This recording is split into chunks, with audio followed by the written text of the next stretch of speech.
Fani, terima kasih Anda masih bersama kami hanya di Bicara Bola. Kalau tadi kita sudah membahas mengenai Auri, nah di segmen kali ini waktunya kita membahas mengenai cabang sepak bola di mana tim nasional Indonesia juga harus berjuang nih menuju ke partai final dan masih harus menghadapi hadangan Vietnam terlebih dahulu di partai semifinal. Kalau kita membahas perjalanan Indonesia sendiri masuk ke semifinal kemarin cukup dramatis ya. Tertinggal lebih dahulu saat menghadapi Singapura sebelum akhirnya meraih kemenangan 2-1. Sebuah comeback yang luar biasa sekaligus memberikan harapan juga bagi Indonesia.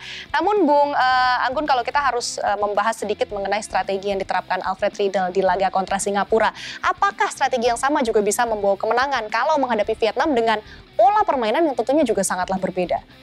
Mungkin secara garis besar Alfred Riedel bakal tetap meminta timnya tampil ofensif ya, walaupun saat ini Vietnam ya agak sedikit di atas Indonesia, tapi kalau emang mau menang, mumpung tampil di kandang juga ya mau nggak mau tetap harus tampil ofensif ya. Cuma itu tadi karena di tim sekarang lagi ada 2 pemain yang absen, apalagi dua-duanya bek tengah. Ya. Jadi emang harus lebih cermat ya, apalagi pertahanan timnas tuh sekarang dan dalam pilihan utamanya aja nggak bagus gitu. Maksudnya sekarang udah kebobolan 7 kali, kebobolan terbanyak setelah hanya lebih baik dari Kamboja yang 8 gol. Jadi ya ketahuan gitu sebenarnya cara bertahan timnas Indonesia tuh nggak terlalu solid gitu. Jadi emang mesti hati-hati sih soal agresivitas. Timnas kita salah satu yang tertajam di Piala AFF kali ini, udah 6 gol. Jadi sebenarnya nggak masalah sih, dari ketajaman yang harus dibenahi sebenarnya adalah cara tim ini bertahan.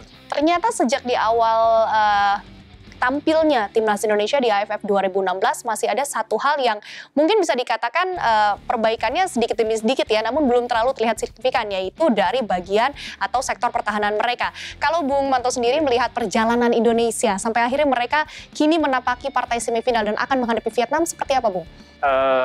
Indonesia seperti sebuah tim yang awalnya tidak begitu baik, kemudian sedikit demi sedikit membaik ya, kalah, imbang dan menang, dan harapannya mungkin di semifinal kembali menang ya.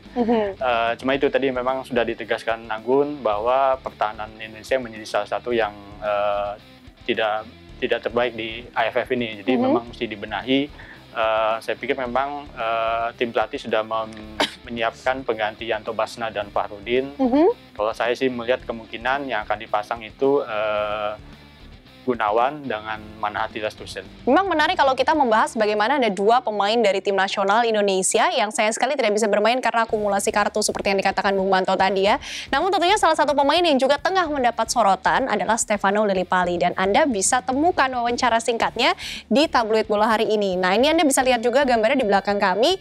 Dari wawancara singkat tersebut, disiplin menjadi harga mati Indonesia, dan yang menarik di atasnya juga ada artikel bertemakan terima kasih Riedel, terima kasih supporter. Ini suara pemain debutan. Bisa dijelaskan sedikit Bung Anggun maksud dari artikel ini dan juga apa sih yang mau diangkat dari sosok Stefano Lillipali sendiri? Kalau terkait dengan ucapan terima kasih, tentu saja kesempatan untuk bermain di timnas ya, karena namanya debutan kan tampil perdana ya pasti ada perasaan kebanggaan bangga karena untuk pertama kali membela negara gitu. Jadi ada beberapa pemain yang baru kali ini masuk timnas dan tampil di turnamen besar ya. Jadi ya itulah mengangkat kebanggaan mereka. Sementara kalau Stefano Lillipali itu pemain naturalisasi yang saat ini jadi satu-satunya yang ada di tim itu. Jadi setelah lama menanti kapan nih bisa main lagi buat timnas Indonesia, akhirnya sekarang dipanggil sama Alfred Riedel. Dan menunjukkan sih emang di Piala AFF sekarang jadi salah satu main kunci di timnas ya.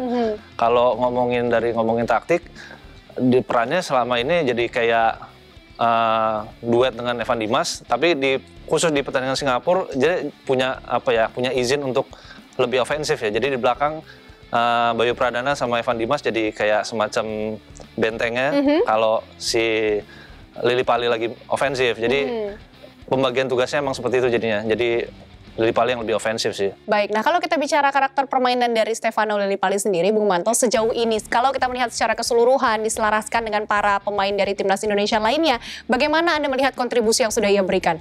Ya, Stefano ini bisa disebut sebagai sumber serangan Indonesia ya. Banyak serangan Indonesia yang bermula dari permainan dia.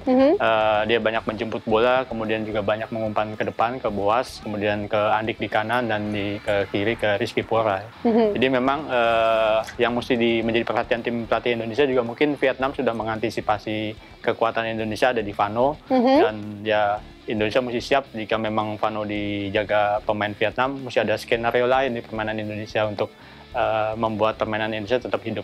Baik, nah masih bicara mengenai strategi permainan Indonesia sendiri. Tadi kita sudah bahas bagaimana Indonesia memiliki catatan kebobolan yang cukup banyak dan tentunya harus diperhatikan di laga selanjutnya.